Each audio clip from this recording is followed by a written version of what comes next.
Majors in Crystal Palace versus Wolves. What a game. Not amazing, but scoreline 2-1. Crystal Palace for the win. Pretty great.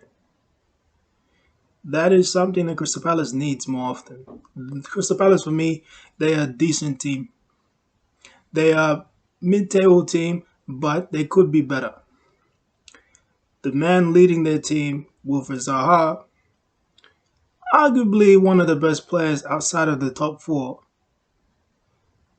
is, you know, he may be in the wrong team for his quality.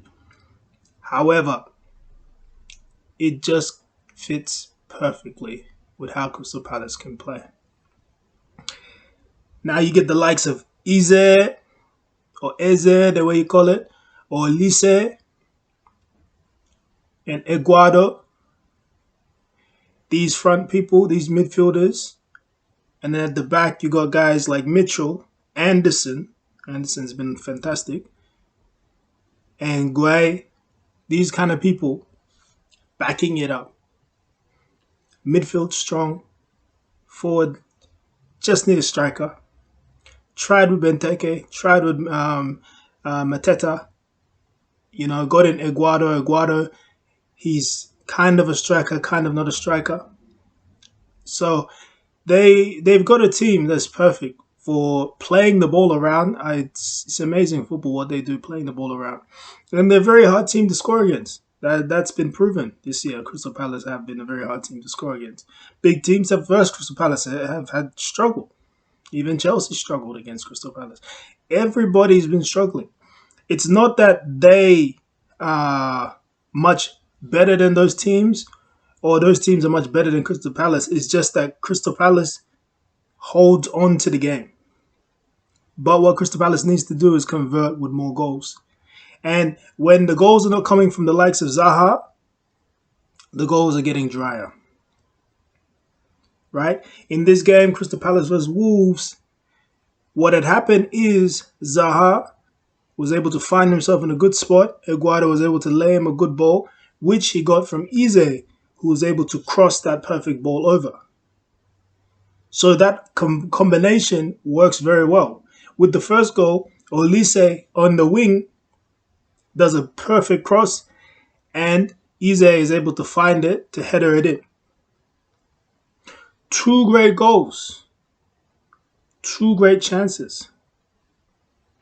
However, on the defending front, once Wolves were ahead, it was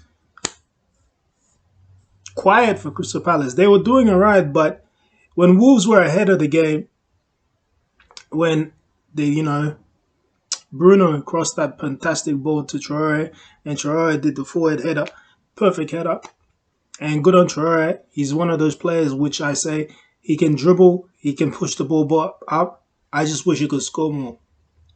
So it's good for him to get on the score sheet. Maybe his second or first goal of the season. So that's really good for him. And that's really good for what he does because we love his attacking ability. We love him to assist more, but his scoring is just lower than necessary for his positioning. But he's still a great player. Don't ever take anything from it. And also with Diego Costa coming to the team, he's still trying to figure it out with them. Sometimes he wants the ball early. They don't want to give it to him early. He's going to have to learn. Let's just hold it a little bit for this team. It's not the same as when he was at Chelsea. You got key markers. These guys will split that ball to him. Now when he's at this club, like Wolves may delay it. The Wolves are not really tend to be on the ball that much. Wolves tend to be a team which try to close down the gaps and defend like that. And then after that try to sprint it up when they get their good counterattacks. So he could get it.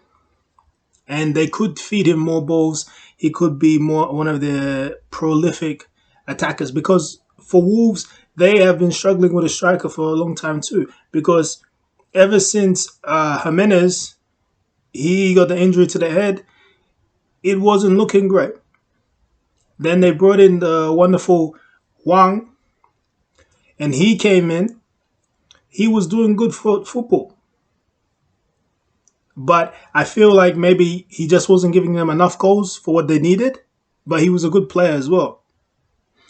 So now when they come in with this new bet, let's get Diego Costa, because they had another young guy. I can't remember his name. He had curly hair, very long curly hair. Another young guy, but he was just up and coming. So he couldn't fill it. That's before they bought Huang, when they had that guy. So I don't know if he's still in the team. Maybe he's on the bench most of the time nowadays. But he tried his best, but he's still up and coming. So it's not something you can blame him for. So these two teams, Crystal Palace and Wolves, is an awkward matchup because they both don't have a proper striker, which now Wolves have tried to figure it out with Diego Costa, but Crystal Palace still doesn't have a proper striker, and they defend pretty good. Both of them defend pretty good. Even against the big teams, both of these teams can hold off the big teams to not get beaten a lot by a very high scoreline. So it's actually a good thing. So this game here, expecting 2-1 Crystal Palace winning, is surprising. Surprising to say the least. But I think it's good. And Crystal Palace need to do more. They can't be a team that has, like currently they have more draws than they have wins. They got 4 draws and 3 wins and 3 losses. So it's a tough situation for them. And last year they had a lot of draws as well. It was one of the things that was holding them back. They didn't have someone to convert those goals. Someone that was able to end the season with at least 15 plus goals. If they had a player like that, Crystal Palace would be higher up the table by now. But right now, Crystal Palace is looking like a good 10. Looking like a good 10. Yeah. So if things turn out the way it turns out, I can be happy for both teams. Wolves stay strong. Crystal Palace stay strong. You still got a lot to give. Your fans demand it. But if you guys don't get the right formula for the goals, you will still remain lower than, for me, Newcastle. I feel Newcastle is just above these teams in their potential. And Newcastle is the closest thing to the top fours. Top fours. Brighton was as well, but now Brighton is gone slippery slope.